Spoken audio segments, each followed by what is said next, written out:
Aktiviteti Ngjyra që flasin ndryshe i organizuar nga Fondacioni Ilios ka sjellur një sëri aktivitetesh kreative dhe sociale ku protagonistë janë vetë fëmijët. Në kuadër të kësaj nisme, fëmijët kanë përgatitur produkte të gatuara prej tyre për t'i shitur, duke synuar të mbështesin bashkëmoshatarët me çrregullime të spektrit të autizmit. Të ardhurat e mbledhura nga shitja e produkteve do të dhurohen për mbështetjen e fëmijëve me çrregullime të spektrit të autizmit, duke kontribuar në sigurimin e terapive dhe ndihmës së nevojshme për ta. Gojga Dice në bashkëpunim me Fondacionin Ilios, pas një takimi të realizuar në muajin mars, morë një iniciativë me ndihmën e një grupi grosh dhe vajzash të mrekullueshme në ndihmën për terapitë e fëmijëve që i përkasin çrregullimit të spektrit autik.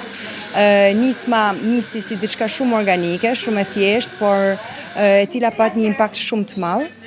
Ditën e djeshme kemi pas një numër shumë të madh fëmijësh, i sollën fëmijët, asistuan bashkë me fëmijët e tyre në përgatitjen e kartolinave, vizatimeve, vezëve, ëmbëlsirave, biskotave, të cilat të gjitha punimet e fëmijëve do të shiten në qytet përmes tendës të lëvizshme dhe të gjitha të ardhurat e mbledhura do të shkojnë për terapitë e fëmijëve që i përkasin çrregullimit të spektrit autik. Gjithashtu dje pat një solidarizim shumë të madh edhe nga biznese, edhe nga individ të thjeshtë që zgjodhen me dhuru pas një lloj prapavije, pas një lloj dukje, vetëm dhurua në kutinë e vogël që është vendos për të gjithë kontributet e tyre.